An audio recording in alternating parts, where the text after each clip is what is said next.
ساری گلوبل جو ایک یعنی سازش ہے اسے سمجھیں، اور نوجوانوں نے اہل سنت میں آپ سے گزارش کروں گا یعنی درد دل سے کہ آؤ ان چالوں کو سمجھو۔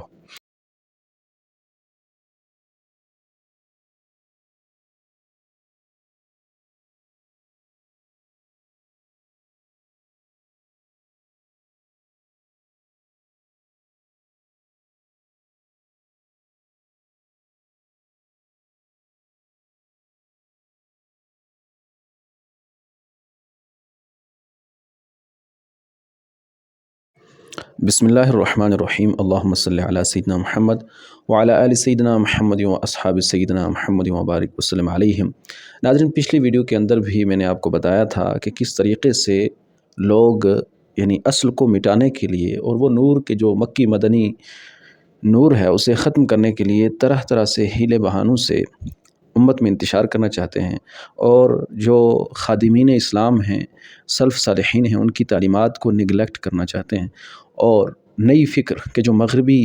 فکر ہے، اور میرا یہ کہنا ہے کہ وہ فکر کے جو اسلام کی اصل روح کو، روحانیت کی یعنی دشمن ہے، الومناٹی اور وحدت امت کے پہلے کراتے ہوئے پھر وحدت ادیان ہے، پھر ایک نیو ورلڈ آرڈر سینٹر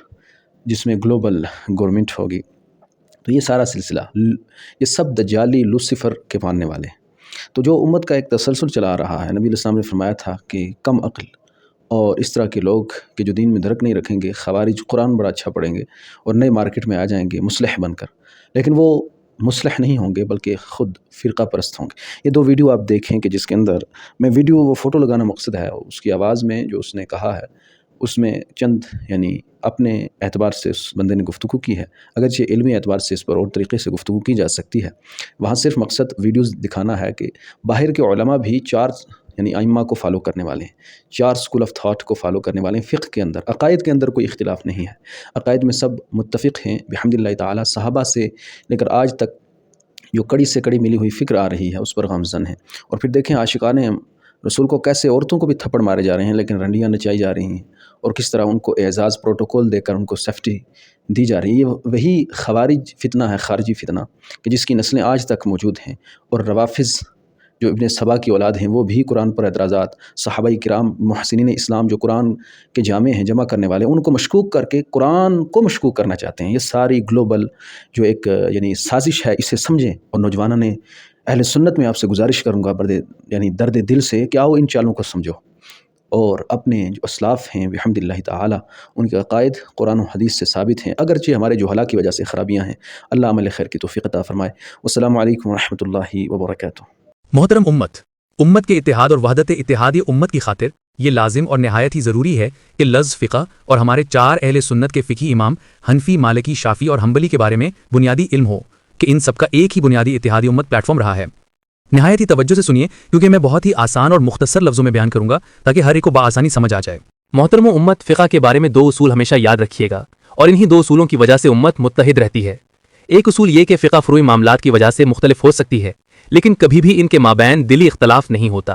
کیونکہ فقہ میسر کرنے والے کبھی اپنے بنیادی پلیٹ فارم کو نہیں چھوڑتے، یعنی عقیدہ ایک رہتا ہے، صرف امور کو بجا لانے کا طریقہ مختلف ہوتا ہے۔ اور دوسرا اہم اصول یاد رکھنے والا ہے کہ ایک ہی پلیٹ فارم عقیدہ سے فقہ بنانے والے گو کے مختلف فقہ بناتے ہیں، لیکن ہمیشہ اسی پلیٹ فارم سے دوسری فقہوں کو بھی درست کہتے ہیں، جس سے امت کے دل آپس میں جڑے رہتے ہیں۔ چنانچہ ان بتائے گئے دو اصولوں کی وجہ سے امت ہمیشہ متحد رہتی ہے، کیونکہ ایک ہی عقیدہ پلیٹ فارم سے بنانے والا فقہ کبھی اپنے عقیدہ پلیٹ فارم سے نہ ہی ہٹتا ہے اور نہ ہی اس عقیدہ پلیٹ فارم کے خلاف امت میں نفرت پھیلاتا ہے، اور دوسری طرف دوسری فقہ کے خلاف کبھی نفرت اور بغض نہیں رکھتا۔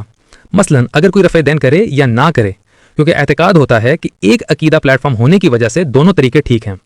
لہٰذا ہمارے اہل سنت کے چار امام حنفی، مالکی، شافعی اور حنبلی ہمیشہ ایک ہی عقیدہ پلیٹ فارم پر رہے۔ سب نے وسیلہ یا رسول اللہ اور اچھی بدعت کو شرعی طور پر جائز مانا، کیونکہ یہ سب صحیح حدیثوں سے ثابت ہے، اور آج بھی ان کے ماننے والے دنیا بھر عرب اور عجم میں ایک دوسرے سے عقیدت و پیار رکھتے ہیں، گو ان کے نماز کا طریقہ مختلف ہے۔ یہ عینی ثبوت آپ اس ویڈیو میں ملاحظہ کر ہی رہے ہوں گے، اور مزید ثبوت کے لیے میرے فیس بک پیج کی پوسٹس ملاحظہ فرمائیے۔